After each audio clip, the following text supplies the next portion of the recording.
My name is Lily Sullivan, and I'm 32 years old. For 15 years, my wealthy parents treated me like their personal servant while my younger sister Sarah lived like royalty. Every holiday, every family gathering, I was in the kitchen while she entertained guests. But last Christmas Eve, when my mother demanded I cook for 25 of Sarah's VIP friends with just 24 hours' notice, something inside me finally snapped. What happened next didn't just change our family dynamic. It exposed a secret that left everyone, including a Fortune 500 CEO, completely speechless. Before I tell you how I went from being the family maid to having my parents beg for my forgiveness, please take a moment to like and subscribe, but only if you genuinely enjoy stories about justice being served. I'd love to know where you're watching from and what time it is there. Drop a comment below. I read every single one. Now let me take you back to that December evening when everything changed. I was in my Manhattan apartment, carefully folding clothes into my suitcase, when my phone rang. The caller ID showed Mom, and I already knew this wouldn't be a pleasant conversation. In our Connecticut family home, Christmas decorations sparkled on every surface. I knew because I'd been the one hanging them every year since I was 17. Lily, cancel whatever silly plans you have for tomorrow, my mother Margaret said without even a hello. Her voice had that familiar commanding tone that brooked no argument. I continued folding my business blazer. What's happening tomorrow? Sarah's hosting her networking group for Christmas Eve dinner. Very important people, Lily. 25 guests, including executives from Pinnacle Corporation. She paused, and I could practically hear her smirk through the phone. You'll need to arrive by noon to start cooking. 7 main courses, 10 sides. The menu's already planned. My fingers tightened on my phone. Sarah's networking group. Of course. My younger sister worked in PR and never missed an opportunity to remind everyone how connected she was. Mom, your sister's making important connections that benefit this family. You should be grateful to help. Her words cut like they always did. It's not like you have anything else going on. I glanced at my laptop, where an email from Victoria Chen, CEO of Pinnacle Hospitality, glowed on the screen. If only my mother knew. Use the good china, she continued. These aren't your usual crowd, Lily. These are people who matter. People who matter. Unlike me, apparently. I'll text you the menu, she said. Don't embarrass us. The line went dead. I looked down at my plane ticket to Florida, departure time 8 p.m. tomorrow. My hand wasn't even shaking anymore. After 15 years of this, I'd finally learned the difference between their emergency and my priority. I sat on my bed, memories flooding back like a bitter tide. 15 years of being invisible, except when they needed something. Every Thanksgiving since I was 17, Lily will handle the cooking while Sarah entertains our guests. Every Christmas. Lily's between jobs again, but at least she's useful in the kitchen. Every family gathering where Sarah was introduced as our successful daughter in public relations, while I was simply, Lily's here too, she's helping out. The last family party had been the worst. Sarah's engagement celebration, 200 guests at the country club. I'd spent 14 hours preparing appetizers while Sarah held court in a $3,000 dress our parents bought her. When one of the guests asked what I did for work, my mother had actually laughed. Lily doesn't have Sarah's social skills, but she cooks well. I stood up and walked to my closet, pulling out my second suitcase. Inside, carefully protected in a leather folder, was the contract that would change everything. My company's name, Stellar Events, was embossed in gold at the top. I'd deliberately chosen a name that didn't include Sullivan. For 5 years, I'd built my empire in silence. 50 employees across 3 locations, a client list that included luxury resorts and Fortune 500 companies. And tomorrow, while my family expected me to slave over their stove, I had a meeting that would secure a $2 million contract. My phone buzzed. Sarah's text. Mom says you're cooking tomorrow. Don't screw it up. Important people will be there. I looked at my plane ticket again. Flight 447 to Fort Lauderdale, departing at 8 p.m. Not this time, I whispered to the empty room. For once, they'd have to figure it out themselves. I had a plane to catch. The irony wasn't lost on me as I continued packing. Two clear signs had shown me exactly where I stood in this family, and I'd ignored them for too long. The first sign was how they introduced me. At last month's country club dinner, my father had literally told his golf buddy, "Sarah's our success story. Lily's between opportunities." Between opportunities. I'd closed a $500,000 contract that very morning, but to them, I was perpetually unemployed, perpetually failing. They never asked about my work, never wondered how I afforded my Manhattan apartment or my new car. Their assumption was so complete that when I mentioned traveling for business once, my mother had laughed.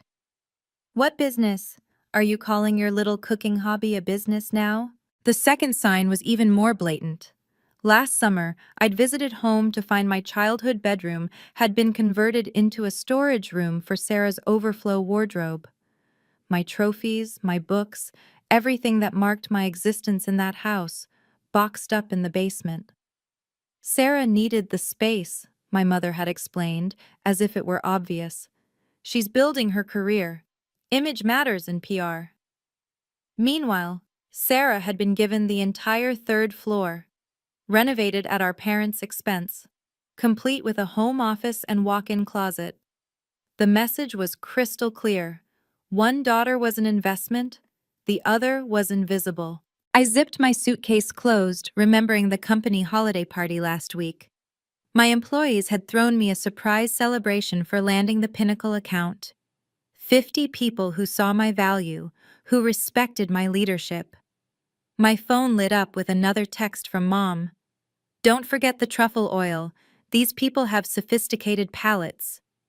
These people. As if I didn't regularly cater events for CEOs and celebrities. But why would she know? She'd never asked. The deepest cut was that they'd never even been curious. Not once in 5 years had anyone in my family asked, "So Lily, what exactly do you do all day?" They'd created their own narrative. Poor Lily. Can't hold down a job. Lives in a studio apartment. It was actually a 2-bedroom condo. Probably surviving on savings from Grandma. I'd invested that money into my business. At least she can cook. I employed 3 executive chefs. I pulled out my phone and scrolled through my photos. There I was, shaking hands with the mayor at a charity gala I'd catered.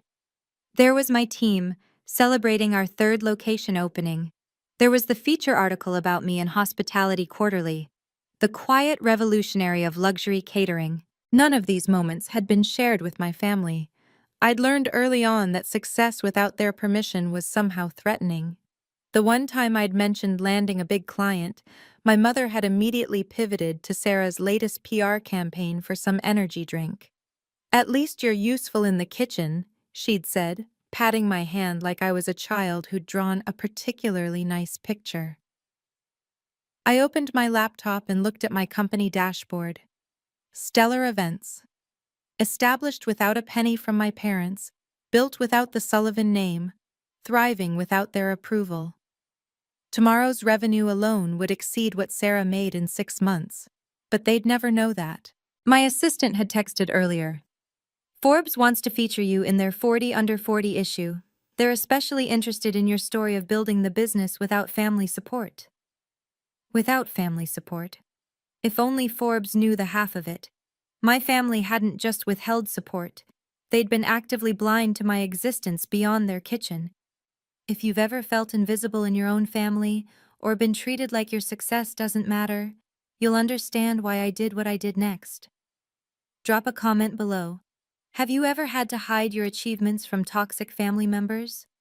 I read every comment, and it means the world to know I'm not alone in this. And if you're finding value in this story, please consider subscribing. We're building a community of people who refuse to let others dim their light. Now let me tell you about the text message that changed everything. My phone buzzed with a calendar reminder, and reality hit me like cold water. If I stayed silent and played the servant tomorrow, I'd lose everything I'd worked for. The Pinnacle hospitality contract wasn't just another deal, it was the deal. $2 million, exclusive catering rights to their 5 Florida resorts, and a partnership that would put stellar events on the national map.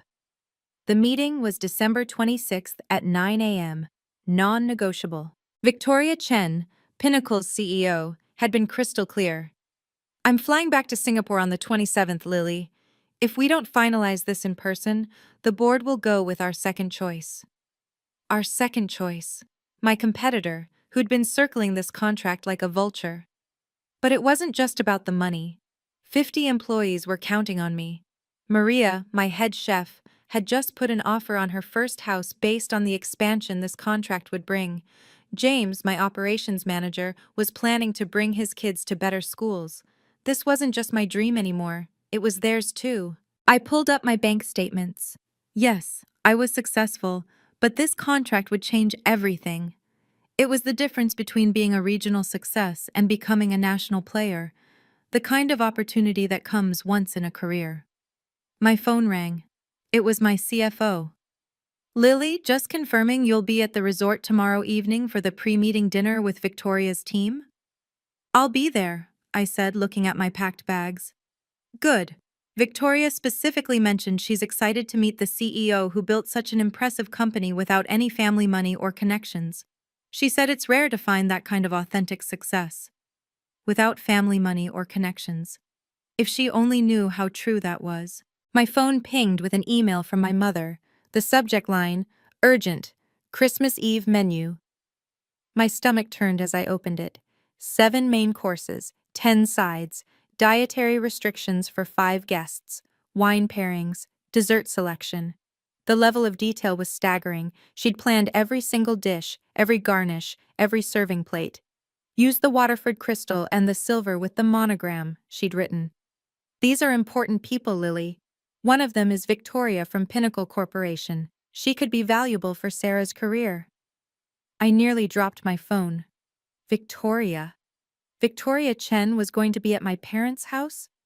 I quickly scanned the guest list my mother had attached. There it was, clear as day. Victoria Chen, CEO, Pinnacle Hospitality. My heart raced as I processed this impossible coincidence. The same woman I was meeting in Florida was going to be at my parents' house, expecting to be served by their unemployed daughter. Another text from Sarah popped up. Mom says Victoria Chen will be there. She's huge in hospitality. I'm hoping to pitch her on PR services. Don't embarrass me with your amateur cooking. Amateur cooking. I'd just catered Victoria's company retreat for 500 people last month, though we'd handled everything through my executive team. She'd never met me in person. That was scheduled for tomorrow. I sat down hard on my bed, the weight of the decision crushing me. Stay and serve the woman who was about to make me a millionaire, pretending to be a failure? Or leave and risk my family's wrath, but secure my future? My Uber notification popped up. Your ride to JFK Airport is scheduled for 6:30 p.m. tomorrow. I looked at the menu again, then at my contract, then at my plane ticket. The choice had never been clearer. I made my decision. I picked up my phone and dialed my mother's number. She answered on the first ring. Finally, I was starting to worry you weren't taking this seriously. Mom, I can't do it. Silence. Then her voice turned sharp. What do you mean you can't? I have a business trip. I'm flying to Florida tonight. Don't be ridiculous. Her voice rose. What possible business could you have? An important meeting. She actually laughed. Lily, stop being selfish. Your sister needs this. Sarah has a full catering team she could hire. With what money? Do you know how expensive that is? I bit my tongue. The irony of her asking me about catering costs while talking to someone who owned a catering company was almost too much. Family comes first, she snapped. Or are you too selfish to understand that? I understand perfectly. Family comes first when you need something from me. How dare you? When's the last time you asked about my life, Mom? We know about your life. You're between jobs, living in that tiny apartment. I'm a CEO. Another laugh, this one cruel. A CEO of what? Your imaginary company? It's not imaginary. I have 50 employees. Lily, enough with the fantasies. Sarah needs this. You owe us. I owe you? We raised you, fed you, kept you in our home, while treating me like hired help. You're being dramatic. What else do you have to do? Sit in your apartment alone on Christmas? I looked at my business class ticket. I have a flight at 8 p.m. Cancel it. No. If you leave, don't bother coming back. The threat hung between us, the same one she'd used so many times before. Usually it worked. Usually I caved. Then I guess this is goodbye, I said quietly. You can't be serious. I'm done being the family servant, Mom. I'm done being invisible until you need something. You ungrateful. I hung up. My hands were shaking, but for the first time in 15 years, it wasn't from fear or anger. It was from freedom. My phone immediately exploded with texts from Sarah. What did you just do? Mom's having a meltdown. Stop being so dramatic and get over here. I turned off my phone and continued packing. They'd figure it out. They always did when they had to. I turned my phone back on to set one thing straight. It rang immediately. Sarah. What is wrong with you? She screeched. Mom's calling all the relatives saying you've lost your mind. I have a business meeting. On Christmas Eve? Stop lying. I'm not lying. This is about that stupid fight last month, isn't it? When Mom gave me your room? My room was converted to your closet years ago, Sarah. And no, this is about my actual career. What career? You cook sometimes. I own a catering company. Sure you do. Her voice dripped condescension. Look, I'll pay you to cook. How's $200? I almost laughed. My day rate for personal chef services was $5,000, not that she'd ever know. This is non-negotiable, Sarah. I'm not coming. Mom will disown you. That's her choice. You're really going to ruin Christmas? Ruin my networking opportunity? Victoria Chen will be there. Then hire a caterer. On Christmas Eve? Are you insane? No one's available. I walked to my kitchen counter where I'd left a notepad earlier. On it, I'd written 3 catering companies that handled last-minute emergencies, along with their 24-hour hotlines. It was more than they deserved, but I wasn't completely heartless. I left a note on my kitchen counter with some numbers. I'm not driving to Manhattan to get your stupid note. Then Google emergency catering services. You're being selfish. I'm being professional. My business requires me to travel. What business? She screamed. Stop pretending you're something you're not. The Uber notification popped up. Your driver will arrive in 2 hours. I have to go, Sarah. If you do this, you're dead to us. I'm already invisible to you, what's the difference? I hung up and turned off my phone completely. On the kitchen counter, I placed the note with the catering numbers in clear view, just in case they somehow came by.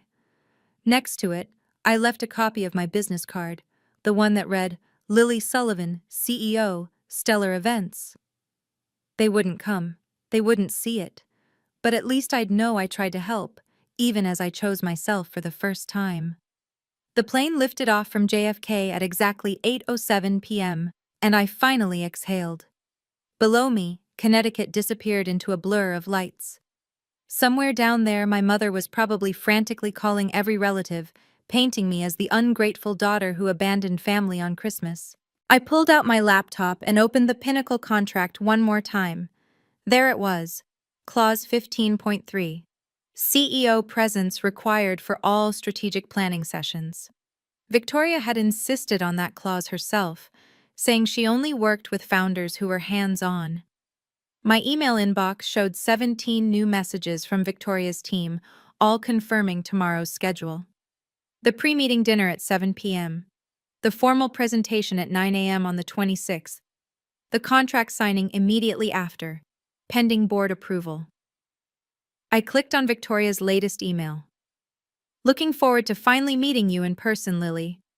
I've been following Stellar Events' growth for 2 years. Your reputation precedes you. My reputation. If only she knew that the same woman she was about to partner with was supposed to be serving her dinner at my parents' house right now. A text from my assistant came through the plane's Wi-Fi. Forbes wants to know if they can mention your family background in the article.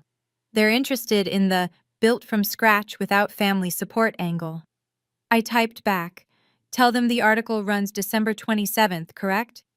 Yes, it goes live at midnight on the 26th. Perfect timing. By the time my family realized who I really was, the contract would be signed and the news would be public. I pulled up the draft of the Forbes article they'd sent for approval. The headline read, "From Invisible to Invaluable: How Lily Sullivan Built a Catering Empire Without a Dollar of Family Money." The universe, it seemed, had a sense of humor about timing. The Pinnacle Resort suite took my breath away. Floor-to-ceiling windows overlooked the Atlantic, and a bottle of champagne waited on ice with a handwritten note. "Welcome, Ms. Sullivan. Looking forward to our partnership. Victoria Chen." I set down my bags and checked my phone. 47 missed calls from my mother, 18 from Sarah, even 3 from my usually silent father. I deleted the voicemails without listening. Instead, I opened my email to find something that made me smile. My PR manager had sent the final proof of the Forbes article with a note. "They've moved you to the cover story. It'll be on every newsstand December 27th. The cover. My photo. Professional, confident, nothing like the invisible daughter my family knew, would be on Forbes's cover. The article detailed everything. How I'd started with $5,000 saved from waiting tables, how I'd built the company without investors, how I'd specifically chosen to succeed without trading on my family's connections. Another email caught my eye from Victoria herself. "Lily, I'll be arriving late to tomorrow's dinner, coming straight from a social obligation in Connecticut. Hope that's all right." Connecticut. She was at my parents' house right now, probably wondering where the promised elaborate dinner was. My assistant texted again. "The Forbes reporter wants to know if you'll mention your family's reaction to your success." I thought about it. "Tell them my family will find out when everyone else does, when the magazine hits stands." That's cold, boss. I love it. I walked to the window, watching the waves crash against the shore. In 12 hours, I'd signed the biggest deal of my career. In 36 hours, my face would be on every Forbes magazine in the country. Sometimes the best revenge isn't revenge at all. It's success they never saw coming. While I slept peacefully in my Florida suite, chaos reigned in Connecticut. According to the texts I read the next morning, the disaster had unfolded exactly as expected. By 6 p.m. on Christmas Eve, my mother had realized I wasn't coming. The kitchen remained pristine and empty, the refrigerator stocked with only basic ingredients, and 25 hungry guests were arriving in an hour. Sarah's panicked texts told the story. "Mom's losing it. She's calling every restaurant in a 50-mile radius. Everything's closed. How could you do this to us?" My father had finally texted at 6:45 p.m. "Your mother is having a breakdown. Please reconsider." At 7 p.m. sharp, the guests had started arriving. Investment bankers, PR executives, and most importantly, Victoria Chen, CEO of Pinnacle Hospitality. They came expecting an elaborate home-cooked Christmas Eve dinner, the kind my mother had bragged about for weeks. Sarah's text at 7:23 p.m. "We're ordering pizza. Pizza, Lily. Do you understand what you've done?" At 7:47 p.m. "Mom just told everyone you're unreliable and always have been. She's blaming you for everything." The pizza had arrived at 8:15 p.m., 5 boxes of Papa John's and 3 from Domino's, because one chain couldn't handle the last-minute order. My mother, who'd spent weeks bragging about her daughter's elaborate cooking, had to serve delivery pizza on her Waterford Crystal. Sarah's increasingly frantic texts painted the picture. "Victoria Chen looks disgusted. People are leaving. Mom told everyone you're mentally unstable. She said you've always been the family disappointment. The last text from Sarah sent at 9:33 p.m. Party's over. Everyone left early. Victoria Chen didn't even stay for dessert. Mom says you're dead to her. I put down my phone and ordered room service breakfast. In 3 hours, I'd be having dinner with Victoria Chen. I wondered if she'd mention the disaster at my parents' house. I wondered if she'd recognize my last name. Most of all, I wondered what my mother's face would look like when she learned the truth. The pre-dinner meeting at Pinnacle Resort was scheduled for 7 p.m. I arrived early, wearing my best suit, ready to close the deal of my lifetime. What I didn't expect was Victoria Chen walking in with a story to tell. "Lily," she greeted me warmly, though she looked tired. "I have to apologize for being late. I just flew in from the most bizarre Christmas Eve party in Connecticut." My heart rate stayed steady. I'd practiced for this moment. "Oh? What happened?" "You won't believe this." She sat down, shaking her head. "I was invited to what was supposed to be an elegant dinner party. The hostess, Margaret Sullivan, actually, same last name as you, funny coincidence, had promised this elaborate meal prepared by her daughter." I nodded, saying nothing. We arrived to find absolute chaos. No food prepared, empty kitchen, and the hostess scrambling to order pizza. Pizza! For executives and business owners she'd been trying to impress for months. That must have been awkward. It gets worse. She spent the entire evening bad-mouthing her older daughter, calling her unreliable, mentally unstable, a disappointment to the family. Apparently, this daughter was supposed to cook everything but just disappeared. Victoria pulled out her phone, showing me a photo someone had taken at the party. There was my mother, face flushed with embarrassment, pizza boxes visible on her precious mahogany table. The younger daughter, Sarah, kept trying to salvage things, but it was a disaster. She actually tried to pitch me PR services while serving Papa John's on china plates, worth more than most people's rent. "Did you stay long?" 20 minutes after the pizza arrived. The hostess was so busy making excuses and blaming the absent daughter that she forgot to actually host. It was... Victoria paused, searching for words. "The most unprofessional evening I've ever experienced. The woman actually said her daughter was too stupid to hold a real job, so she usually just cooked for them." My hands remained steady on my portfolio. "That's terrible."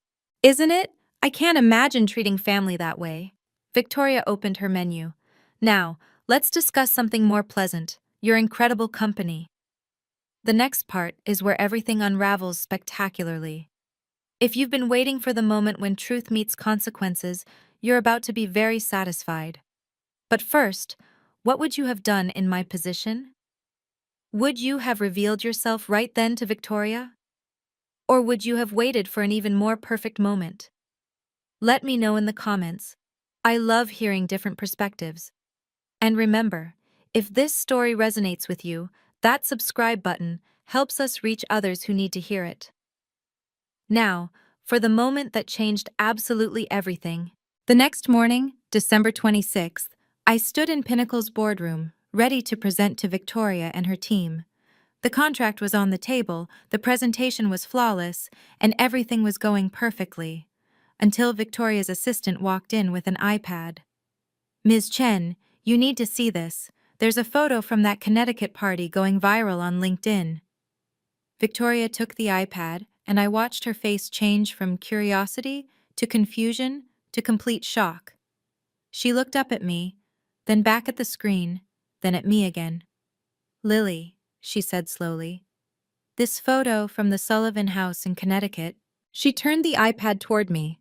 Someone had posted a family photo from my parents' wall, the one from last Thanksgiving where I stood in the background, barely visible, while Sarah posed front and center with our parents. "Is this you?" I nodded. "Yes." "Sullivan. Margaret Sullivan is your mother?" "Yes." The room went completely silent. Victoria's team exchanged glances. The legal counsel put down his pen. "The woman who called you unreliable, mentally unstable and unemployable. Is your mother? Yes. Victoria stood up, walked to the window, then turned back to face me. You were supposed to cook that dinner, the one that turned into a pizza disaster. I was. But you were here, meeting with us. I chose my business over being treated like a servant. Victoria pulled up something else on her phone. Your mother said you don't have a job, that you're a failure who can only cook. She doesn't know about stellar events. Your own mother doesn't know you're a CEO? She never asked. Victoria sat down heavily.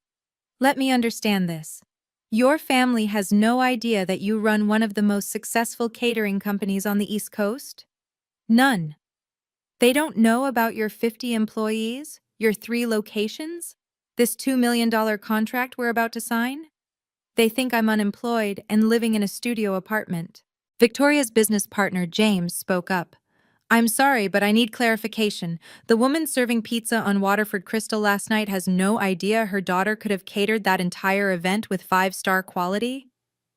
She's never asked what I do for a living. She just assumes I'm a failure.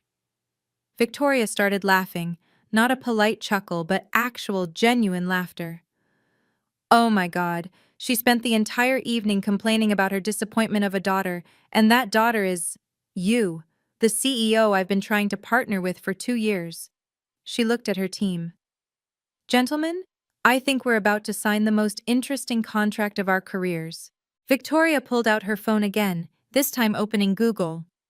I have to know something, she said, typing my name. The search results loaded instantly. Oh my God. She turned her phone toward her team. Look at this. The first result was my Hospitality Quarterly feature. The second was the announcement of my James Beard Award nomination. The third was a Wall Street Journal piece about women entrepreneurs. Your family doesn't know about any of this? Before I could answer, her assistant rushed in again. Ms. Chen, you'll want to see this. Forbes just announced their 40 under 40 cover story for tomorrow. He projected it onto the boardroom screen. There I was, professional headshot front and center, with the headline, From Invisible to Invaluable, How Lily Sullivan Built a Catering Empire Without a Dollar of Family Money. Victoria read the preview aloud. Sullivan, 32, built stellar events from a $5,000 investment into a multi-million-dollar enterprise, deliberately avoiding any family connections or support. I wanted to prove that success doesn't require a famous last name or family money, Sullivan states. She looked at me. This goes live tomorrow? At midnight tonight. Your family still doesn't know? They will when everyone else does. James whistled low. Your mother is going to see her unemployable daughter on the cover of Forbes. Victoria's assistant was now scrolling through the article preview. It says here you have a 6-month waiting list for events. Is that true? 8 months for peak season, Victoria stood up. I need to make a phone call. She stepped out of the room, and we could see her through the glass, talking animatedly on her phone. She returned 5 minutes later with a strange smile. I just called Margaret Sullivan. My stomach dropped. You what? I told her I was very disappointed in last night's event and that I'd be taking my business elsewhere. She begged me to reconsider, said it was all her older daughter's fault. Victoria. Then I told her I'd just signed a $2 million contract with the most talented entrepreneur I know. She asked who? I said, your daughter, Lily Sullivan, CEO of Stellar Events. The room was silent. The sound she made, Victoria continued, was like all the air had been sucked out of her lungs. Then she hung up on me. My phone, which I'd kept on silent, showed 47 missed calls in the last 3 minutes, all from my mother. Victoria extended her hand across the table. Ms. Sullivan, let's sign this contract. I believe we have a partnership to celebrate. As I signed my name on the $2 million contract, my phone lit up with a text from my father. Your mother just fainted. What the hell is Stellar Events? The contract was signed, champagne was poured, and my phone wouldn't stop buzzing. I finally excused myself to check the messages. Mom, Answer your phone now. Sarah. Is this some kind of sick joke? Dad. Your mother is hysterical. Please call. Sarah. Victoria Chen just told everyone you're a CEO? Mom. This is cruel, Lily, pretending to be successful to humiliate us. I walked back into the boardroom where Victoria and her team were still celebrating. My family thinks I'm lying about being a CEO. Victoria's eyes gleamed. Would you like me to send them something?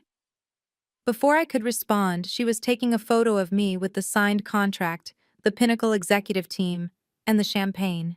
She typed quickly and hit send. I just posted it on LinkedIn, she said, tagged Stellar Events, Pinnacle Hospitality, and Margaret Sullivan of Connecticut. The post read, "Thrilled to announce our 2 Miller partnership with Stellar Events and their brilliant CEO, Lily Sullivan.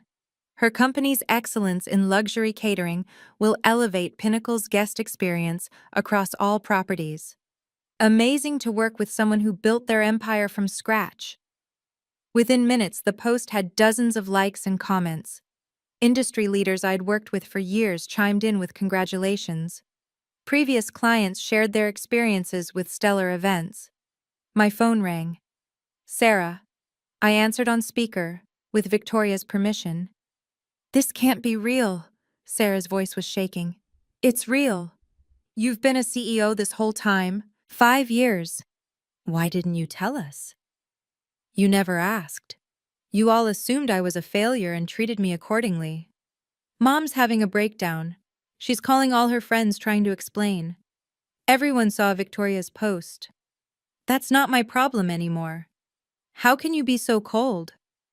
I looked at Victoria and her team, all successful professionals who'd never once questioned my worth. I'm not cold, Sarah. I'm done. I'm done being invisible until you need a cook. I'm done being the family disappointment. I'm done pretending to be less than I am to make you comfortable. But we're family. Family doesn't treat each other like servants. Call me when you're ready to meet Lily Sullivan, the CEO, not Lily the cook. I hung up. Victoria raised her champagne glass. To boundaries. We all toasted, and for the first time in my life, I felt truly seen. That evening, I finally called my mother back. She answered before the first ring finished. How could you do this to us? She was crying, actually crying. Do what exactly? Humiliate us. Victoria Chen told everyone at the country club about your company. People are calling, asking why we didn't know our own daughter was successful. You never asked about my life, Mom. We asked. We knew you cooked sometimes. You assumed I was a failure. For 5 years you've introduced me as unemployed. You've never once asked about my work, my apartment, my life. You should have told us. I tried. Remember 3 years ago when I mentioned landing a big client? You immediately started talking about Sarah's PR campaign for an energy drink. You literally said, "That's nice, dear, but Sarah's work is really taking off." Silence. I left catering numbers on my counter, I continued calmly. You could have saved the party. We don't have keys to your apartment. You've never asked to visit my apartment. You don't even know where I live. That's not... Mom, I employ 50 people. I have 3 locations. I've been featured in multiple publications. I was nominated for a James Beard Award, and you thought I was unemployed because that was easier than actually seeing me. We're your family. My family needs a servant. My business needs a CEO. I chose my business. This is about spite. No, Mom. This is about self-respect. I've built something amazing, and I did it without any of you. Not your money, not your connections, not even your belief in me. What do you want from us? Nothing anymore. That's the point. For the first time in my life, I need absolutely nothing from you. Lily. The Forbes article comes out at midnight. You might want to prepare yourself. It details exactly how I built my company without family support. You told Forbes about us? I told Forbes my truth. If that embarrasses you, maybe you should think about why. I heard my father's voice in the background. Margaret, maybe we should listen. I'm done listening. My mother snapped at him, then to me. You've destroyed this family. No, Mom. I've finally built my own life. Call me when you're ready to be part of it, as equals, not as master and servant. I hung up gently, feeling lighter than I had in years. The social consequences came swift and brutal, but not for me. Within 48 hours of Victoria's LinkedIn post, my family's carefully curated reputation had crumbled. The country club gossip mill was working overtime, and Sarah's panicked texts told the story. Pinnacle just canceled our PR contract. Victoria Chen said they don't work with people who lack family values. That was a $500,000 annual loss for Sarah's firm. Mom got removed from the charity board. They said it was unrelated, but everyone knows. Dad's golf buddies are asking him how he didn't know his own daughter was a millionaire. The Forbes article had gone viral in our Connecticut social circle. The headline alone, "Built without a dollar of family money," was damning enough. But the quote that really destroyed them was buried in paragraph 3. My family assumed I was unemployed. It was easier to build an empire in silence than to fight their assumptions. My father finally called me directly, something he hadn't done in years. "Lily, I need to say something." I waited. "I knew you were doing something with catering. I saw the business registration years ago when mail got mixed up. But your mother was so certain about who you were supposed to be. I should have spoken up. I'm ashamed." It was the most honest thing he'd said to me in 15 years. "Why didn't you?" I asked. Because it was easier to let her narrative stand than to fight it. "I see now that made me complicit. Your success is remarkable. And we missed it because we weren't looking." "Dad, your mother's lost 3 charity positions. Sarah's firm is hemorrhaging clients. Everyone wants to know how we could treat our successful daughter like hired help while praising Sarah for mediocre PR work. I never wanted to hurt anyone." "You didn't hurt us, Lily. We hurt ourselves. We created a story where you were the failure and Sarah was the success. And now everyone can see we were blind." He paused. "That pizza disaster is already country club legend. Margaret Sullivan, who bragged about her entertaining for years, serving Papa John's on Waterford Crystal while her CEO daughter was signing million-dollar deals." Despite everything, I felt a twinge of sympathy. "Dad, don't apologize. We earned this. Every single consequence." While my family dealt with their social catastrophe, my life exploded in the best possible way. The Forbes article had included a photo of me at the Pinnacle signing, champagne in hand, surrounded by executives who valued my work. The contrast to my family's Thanksgiving photo, where I lurked in the background like hired help, wasn't lost on anyone. Within a week of publication, Stellar Events received over 200 inquiries.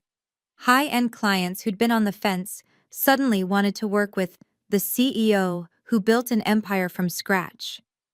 My inbox was flooded with interview requests, speaking engagements, and partnership proposals. Victoria Chen became my biggest champion. She introduced me to her network, telling everyone the story of the Christmas Eve disaster with barely concealed glee. "Imagine," she'd say, "having a golden goose in your house and treating it like a servant duck." 3 major contracts came from those introductions alone, worth a combined $10 million. I hired 20 new employees to handle the growth, promoting Maria to executive chef and James to COO. During our expansion meeting, Maria said something that stuck with me. "You know what I love most about this company? You built it for people who were overlooked. Half of us were told we'd never amount to anything." She was right. I'd unconsciously hired people like me, talented individuals who'd been dismissed, overlooked, or underestimated. My assistant forwarded me a text from a reporter. "Your story is everywhere. Food Network wants to discuss a documentary." Working title: Invisible to Invaluable, The Lily Sullivan Story. But the best moment came when I received an invitation to speak at Cornell's School of Hotel Administration. My dream school. The one my parents had said was too ambitious for me. The topic? Building success without permission, creating your own path in hospitality. As I reviewed my speaking notes, my phone buzzed with a text from my mother. We need to talk, please. I looked at it for a long moment. Then I archived it and went back to planning my future. Success, I'd learned, was the best response to disrespect. But boundaries? Boundaries were the best gift I could give myself.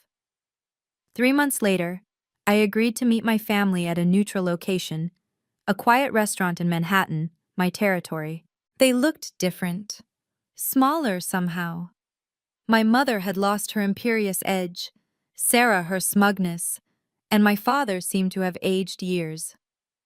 Before anyone speaks, I said, setting down a single sheet of paper. These are my terms. They leaned in to read. 1. Equal respect or no contact. 2. No more servant treatment, ever. 3. Public acknowledgement of my success. 4. Genuine apology, not just words. 5. Therapy. Family and individual, this is non-negotiable, I continued. I'll be your daughter, not your servant. Your sister, not your staff. Those are my terms. My mother's eyes filled with tears. Lily, we've lost everything. My reputation, Sarah's clients. That's not my responsibility, Mom. We know, my father interrupted. We're not here to blame you. We're here to ask for a second chance. Sarah spoke for the first time. I was jealous. You were always better at everything, but Mom made me feel special by making you feel small. I see how sick that was now. It was the most honest she'd been in years. I go to therapy now, she added quietly. The therapist says we created a family system where someone had to be the scapegoat for everyone else to feel successful. You were assigned that role before you could even fight it. My mother reached across the table but didn't touch me. I'm sorry, not just for Christmas Eve, but for 15 years of blindness. I turned you into a servant because I couldn't bear that you might be more successful than the life I'd planned for you. I looked at each of them. I'll consider it, but know this. I'm not coming back to the same family. If we rebuild, it's as equals. They nodded. And Mom? You're paying full price if you ever want Stellar Events to cater anything. For the first time in months, she actually smiled. Fair. 6 months later, I hosted my first family dinner in my actual apartment, the 2-bedroom condo with a view of Central Park that they'd never known existed. My team from Stellar Events catered it because I no longer cooked for family gatherings. That was a boundary I'd never cross again. As my parents and Sarah sat at my dining table, being served by my employees who called me boss, the role reversal wasn't lost on anyone. But this wasn't about revenge. It was about truth. I want to be clear about something, I said, raising my glass of wine. Success doesn't need permission. Self-worth doesn't require validation. And respect? Respect is non-negotiable. My mother nodded. She'd been in therapy for 4 months and had publicly apologized at the country club, admitting she'd been blind to my success. It didn't repair her reputation, but it began to repair our relationship. Sarah's PR firm had pivoted, and she'd asked, professionally, humbly, if Stellar Events might consider her for our PR needs. I'd told her to submit a proposal like everyone else. She did, and it was good. We were considering it. My father had become my unexpected ally, finally finding his voice after years of silence. He now introduced me as my daughter, the CEO, with genuine pride. But the biggest change was in me. I no longer hid my success or dimmed my light to make others comfortable. My company had grown to 100 employees, with locations in 5 cities. The Food Network documentary had aired to critical acclaim. And every single morning, I looked in the mirror and reminded myself, I'm Lily Sullivan, CEO of Stellar Events, not the family servant, never again. Your value doesn't decrease based on someone's inability to see your worth. Remember that. Thank you for joining me on this journey from invisible to invaluable. If my story resonated with you, I'd love to hear about a time when you had to choose yourself over family expectations. Drop a comment below. Your story might be exactly what someone else needs to hear today. If you believe everyone deserves respect regardless of their role, please share this video with someone who needs to hear it. Subscribe for more stories about people who refuse to stay small. Remember, you're not obligated to set yourself on fire to keep others warm. Until next time, this is Lily reminding you to know your worth, and then add tax.